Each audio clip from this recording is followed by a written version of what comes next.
আসসালামু আলাইকুম বন্ধুরা, সবাই কেমন আছেন? আশা করি সবাই সুস্থ আছেন এবং যে যেখান থেকে ভিডিওটা দেখছেন আশা করি সবাই সুস্থ আছেন। তো আমি দীর্ঘ কয়েকদিন ভিডিও আপলোড করতে পারিনি, একটু শারীরিক ও মানসিক সমস্যায় ছিলাম। তো যাই হোক, এখন একটু সুস্থ আছি। তো আমি অনেকদিন যাবত ইউটিউবে আসতে পারিনি। তো দেখলাম আমি আমার দেশি বিদেশি ভাইরা অনেকে কমেন্ট করেছেন কিরগিজস্তানের বর্তমান কি দেখি অবস্থা, কি হচ্ছে না হচ্ছে বিষয়ে জানতে চাচ্ছেন। তো আজ ওই বিষয় নিয়ে কথা বলবো। তো আপনারা যারা আমাদের চ্যানেলে নতুন এসেছেন এবং এখনো আমাদের চ্যানেলটি সাবস্ক্রাইব করেননি, তাদের কাছে অনুরোধ করবো আমাদের চ্যানেলটি সাবস্ক্রাইব করে দিবেন এবং পাশে থাকা বেল আইকনটি অবশ্যই প্রেস করে রাখবেন। তো চলুন বন্ধুরা, দেরি না করে ভিডিওটা শুরু করা যাক।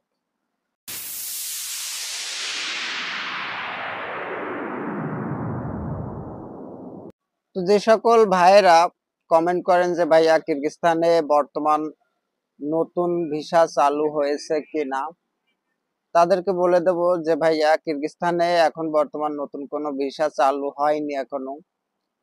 আর এটাও বলে দেব যে কিরগিজস্তানে নতুন ভিসা বিশেষ করে বাংলাদেশিদের জন্য চালু হবে কি হবে না এটা কোনো শিওরতা পাওয়া যাচ্ছে না। কেননা চালু না হওয়ার সম্ভাবনায় বেশি পাচ্ছি আমরা। এখন বর্তমান যে পরিস্থিতি, আমরা যারা বাংলাদেশি যারা এসেছি তাদের যেভাবে আমাদের প্রতারণা করেছে দালালরা এবং যে পরিস্থিতিগুলো আমরা শিকার হয়েছি, এখানে এসে যতটা সমস্যা আমরা পড়েছি, এই সকল দিক বিবেচনা করে এখানের সরকার হয়তো ভিসা চিরতরে বন্ধ হওয়ার সম্ভাবনা বেশি আছে। এখনো তো সেই তথ্যটা পাইনি আমরা যে ভিসা নতুন করে খুলবে কি খুলবে না, এটা এখনো সঠিক কোনো তথ্য পাইনি। তবে আমরা যারা এইখানে এরকম দেখাশোনা করছি এবং ঘুরে দেখছি, তাদের ধারণা ভিসা আর নাও খুলতে পারে, এটা আমরা জানতে পারছি। তারপরও দেখবো যদি সেরকম কোনো সিচুয়েশন আসে, যদি সেরকম ভিসা খোলে, তাহলে আমরা অবশ্যই আপনাদের জানাবো। তারপরে এখানে আমার অনেক বেশি ভাইয়েরা আছেন যারা কমেন্ট করেন যে ভাইয়া এতদিন যা হয়েছে হয়েছে, এখন বর্তমান আমরা যারা এসেছি আমাদের ভিসা এক্সটেন্ড হচ্ছে কি হচ্ছে না, এবং জানতে চান যে ভাইয়া যদি এখন না হয় তাহলে সামনে হওয়ার কোনো সম্ভাবনা আছে কি না, এ ধরনের তথ্য তারা জানতে চান। তো যে সকল ভাইয়েরা এখানে আছেন তাদেরকে বলে দেব যে ভাইয়া আপনারা এখানে আছেন, আশা করি যে আমি যতটা জানি তার থেকে একটু কম জানলেও আপনারা জানেন যে এখানের পরিস্থিতিটা কেমন এবং এখানে আমরা কাজ করছি, আমরা যেভাবে কাজ করছি, যে পরিমাণে বেতন পাচ্ছি এবং যেভাবে আমরা এখানে আছি, তাতে আমাদের বুঝতে আর বাকি থাকে না যে আমরা কতটা সমস্যার ভিতরে আছি এবং কতটা অসহায় হয়ে আছি এখানে। তারপর বলবো যে সকল ভাইরা এই ধরনের তথ্য জানতে চান তাদেরকে বলবো যে ভাইয়া এখনো আমাদের যে ভিসাটা হবে এরকম সেরকম কোনো তথ্য আসেনি, আর বর্তমান তো হচ্ছেই না, আর কোনোদিন হয় নাই।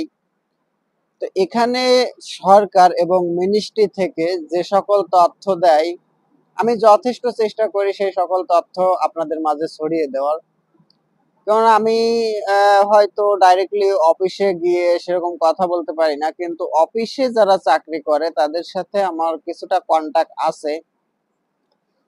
তো তাদের সাথে কি কথা হয় না হয়, কখন কি বলে না বলে, সেগুলো আমি নিয়মিত আপনাদেরকে জানিয়ে থাকি। হয়তো শারীরিক মানসিক অসুস্থতার কারণে মাঝে মাঝে আসতে পারি না, অনলাইনে ভিডিও আপলোড করতে পারি না। তারপরও আমি যখন যেটা জানি, যখন যেটা আমার সাথে আলোচনা হয় তাদের, সে বিষয়টা আমি আপনাদের কাছে তুলে ধরি।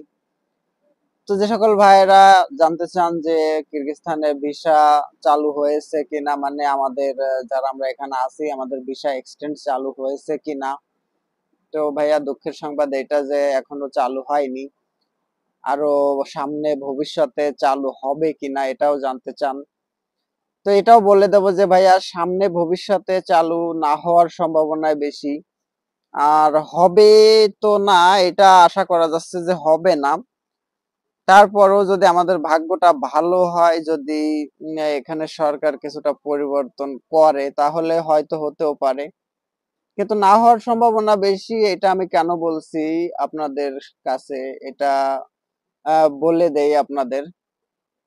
দেখুন ভাইয়া, আমরা যারা এখানে এসেছি, আমরা এটা জানি যে আমাদের কোনো কোম্পানিতে এই দেশে আনে নাই, কোনো কোম্পানি আমাদের ডাইরেক্টলি কোনো ভিসা দিয়ে আমাদের এই দেশে আনেনি। আমরা যারা এসেছি, আমরা এসে এখানে দেখছি যে এখানের মানুষ কতটা অসহায়। অসহায় বলতে গেলে, আমরা যারা কাজের জন্য এখানে এসেছি, আমরা এসে দেখছি যে এই দেশের মানুষই কাজ পায় না, এরা নিজেরাই কাজের জন্য ছটফট করে।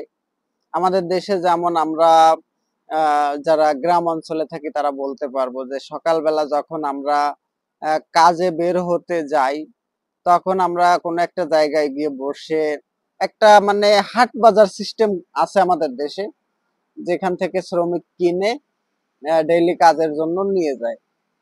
এইখানেও আমি অনেক জায়গায় দেখেছি সেরকম, যে এরা সকালবেলা সেখানে একটা হাট সিস্টেম করে এবং যার শ্রমিক লাগে গাড়ি নিয়ে আসে, এসে সেখান থেকে শ্রমিক কিনে নিয়ে গিয়ে কাজ করায় দৈনিক মজুরি দিয়ে দেয়।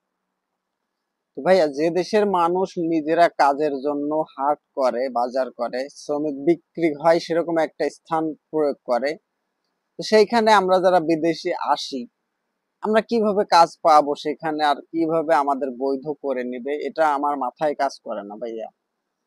দেখুন, বৈধ করে নিত যদি এখানে কোনো কোম্পানি থেকে, কোনো ফ্যাক্টরি থেকে আমাদের ডাইরেক্টলি এখানে নিয়োগ দিত, আমরা ডাইরেক্টলি যদি কোম্পানির ভিসায়, ফ্যাক্টরির ভিসায় আসতাম, তাহলে আমরা নিশ্চয়ই এখানে বৈধ হতে পারতাম।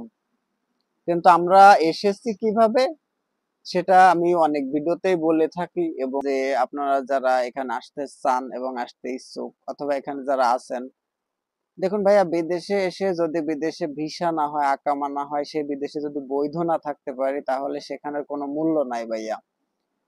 তো আপনারা যারা এখানে আসতে চান তাদের কাছে অনুরোধ করব যে ভাইয়া না আসার জন্য, এবং যে সকল ভাইরা এখানে আছেন তাদের কাছে অনুরোধ করব যে ভাইয়া আপনারা সাবধানে থাকবেন এবং যত দ্রুত পারেন, হয়তো যদি ভালো থাকেন তাহলে ভালো, আর যদি খারাপ থাকেন তাহলে অনুরোধ করব আপনারা দ্রুত এখান থেকে চলে যান। কেননা দেশটা ততটা ভালো না, ততটা উন্নত না দেশ। তো যাই হোক বন্ধুরা, আশা করি আপনারা বুঝতে পারছেন বিষয়টা। তো আপনাদের জন্য আজকের এই ভিডিওটা এই পর্যন্তই রাখছি। পরবর্তীতে আবার অন্য ভিডিও নিয়ে আসবো। তো সবাই ভালো থাকবেন, সুস্থ থাকবেন। আসসালামু আলাইকুম।